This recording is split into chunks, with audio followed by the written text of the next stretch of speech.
Okay, so now that we have this pick rest and our stellar picking techniques underway, now we need to get to fretting the guitar. Now, the really great thing about this and the last lesson is these two techniques you're going to be using in every single genre from here on out, okay? I mean, every single time you apply your hands to the guitar, you're going to be either picking or you're going to be fretting or doing both probably at the same time. And so these two videos are literally the most crucial videos in regards to developing your basic technique. And your basic technique is really everything. It's your advanced technique, it's your intermediate technique. Your basic technique is your core, and it's what we're going to be building everything off of. So I really want you to focus on what it is that we're going to be doing in this lesson, because it's really going to serve you very, very well. All right? So now, when I'm sitting down with students and I'm talking about this, there's a few things that I like to mention to them in regards to the basic fretting technique. Now, right now, just like a child who's learning an alphabet or learning a new skill, or you learning a new skill, because you are in this case, there's a lot of information that you're going to have to think of at first. I say a lot, it's really not a lot. A couple things that you're going to have to think about and you're going to have to be cognizant and aware of as we're doing them. But as you go on, you're not going to have to think about them anymore. So my best advice for you in regards to what I'm going to show you here is don't try to take a shortcut. Really take your time in this lesson and let it sink in and let the technique start happening.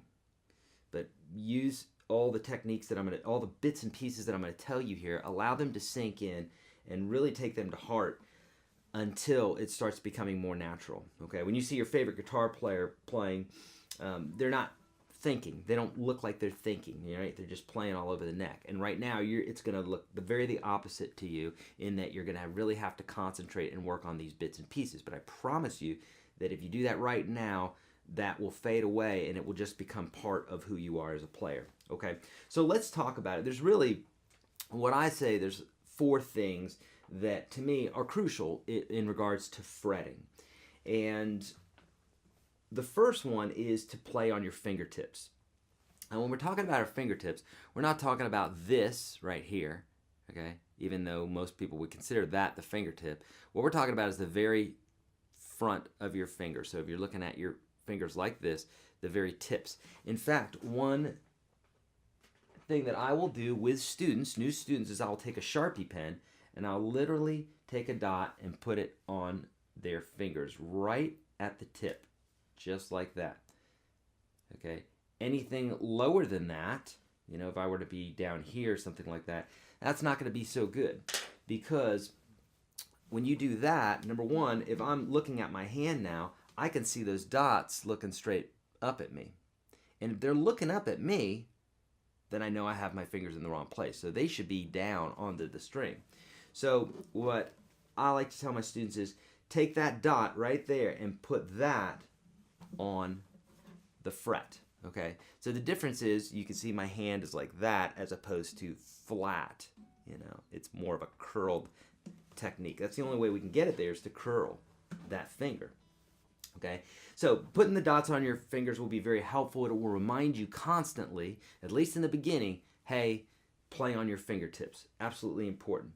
Now, there's several reasons why we want to do that. One, the pad of your finger is much softer, so you're going to have to press a lot harder to get that fret, or to get that string to press down to the fret. Remember, when we pick the guitar, the string is vibrating between the nut and the bridge, but when we press the string down, we're pushing it down against the fret that's in front of it. So if I press this down, then that fret right there is being pressed down, or the string is being pressed down onto that fret right there. If I were to put my second finger right here, then it's pressing the string down right there at the second fret. So important that we play on our fingertips, okay? Crucial, absolutely crucial. Later on, when we're playing chords, if you're not playing on your fingertips, I could play a C chord here, and it looks right, But if I play the chord, I have a lot of muted notes. Okay? Now, if I don't want those muted, right, then I need to be playing up on my fingertips so that the strings don't hit the back of my fingers here. And that's what every guitar player runs into in the beginning. Now we have a nice clean chord. So be encouraged with this. Everybody runs into this in the beginning. So it's not you. You're learning a new technique, okay? So it's going to take a little while to understand this, to get it down. So it's going to be awkward at first, but you will get it. Now, if you're going to be playing on your fingertips, your fingernails need to be cut. So make sure that they are trimmed back to the quick as much as possible. The quick is the part where the nail is attached to your finger, actually. So obviously you don't want to clip that. That hurts. But get right before that so that your nails are as short as possible. You can actually train your nails to go backwards. I've done it with my left hand. My right hand nails are, the beds are longer because I don't clip them very often. So, number one, we got to be playing right there on those fingertips, okay? Number two, you got to play right behind the fret, or that's the best place, okay? And what do I mean by that? So, if I'm playing the third fret here, here's the fret, and so if I'm right behind it, that's going to be easier to press the string down to the third fret there than it would be saying back here. Watch this. So, here's the third fret. As I start moving back here, I'm using the same amount of pressure, but it starts getting muted back there. Why is that? Well, because the leverage is not the same. Here, I'm actually getting to really press that string against the fret, whereas back here, not so much, okay? So if you want to make it harder for yourself, play back here, okay? You're going to have to press harder. It's going to hurt your fingers more. So don't do it, okay? Play real close to the fret, but don't play over the fret because this is what happens. Listen. Starts muting. Why is that? Because that fleshy part of your finger there is hanging over the fret and it's impeding the vibration of the string.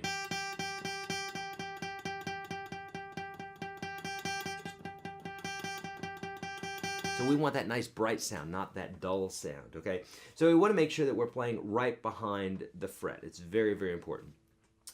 Another thing that's very important is to play with all of your fingers. So this, again, is very, very awkward for everybody in the beginning. From Jimi Hendrix to Eddie Van Halen, there's not a guitar player who hasn't run through this, run up to this problem and said, I must not be cut out for guitar, okay? So don't feel that. Don't worry about it. It's not you, okay?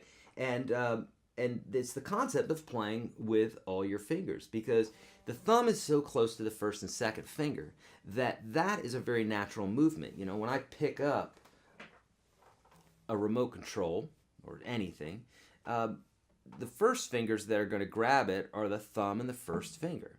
And then the second finger will support, and the third and the fourth might support it as well. But that's very common because our thumb is so close to our first and second finger, not so close to the pinky and the third. And because of that, it's natural that those fingers don't cooperate. They're not as nimble, they're not as dexterous, and they just don't want to work the same way. So we have to get in the habit of using those fingers. What happens when guitar players or bass players or whatever just use two fingers or three, then what happens is it limits what they can do. It limits their reach. It limits how many fingers can be used at the same time, so better 4 fingers than 3. If I had 5 fingers out front, that would be even better, but it's not going to help I need a thumb back here, right? So the more fingers, the better, because you can utilize them all. So make sure that with the upcoming exercises and what have you, you're using all the fingers the way that I prescribe. Super important that you do that. Third and fourth finger are going to feel awkward, I promise you, and the fingertips are going to hurt a little bit, but use them, okay? And lastly, it's best to leave some room in between the palm, the webbing there of your palm, and the neck, okay? So what I mean is this space that's right in here, that's an important thing to have. Why is that? Well, you know, it's very natural for us to grab things like this, where we palm it. You know, if we're going to dig a hole, we grab a shovel, we would never grab the shovel like this with our fingertips. Not only would that be very tiring to our hands as you're going to see as you play guitar, you're going to feel those sensations and say, man, that's tiring. I'm getting worn out. We palm the shovel or an axe or whatever it is that we're doing. We don't want that a baseball bat to fly out of our hands when we're playing ball. We've got to put that thing right in the palm of our hand like that, okay? The guitar is different because we're not doing something, we're doing something very precise, okay? We're not digging a hole and trying to not let that shovel leave our hands. In this case here, our body is supporting the guitar and it's not going to go anywhere. So now we need that hand out front. So how do we do that? Take our thumb, and instead of it hanging over the top of the neck, which is a very natural feeling, and in fact a lot of pro guitar players do that because they've been able to develop the technique that will allow them to play all of these chords and still hang their thumb over the top of the neck. Is that bad? Not so much once you've been playing for a while. So you can, you're not going to break anything by keeping your thumb over the top of the neck. You're just, in the beginning, for beginners, you're not going to be able to play the things that other guitar players are doing. You're not going to be able to play these exercises. So, in the beginning, you got to take that thumb, and instead of hanging it up here, you got to drop it down behind the back of the neck.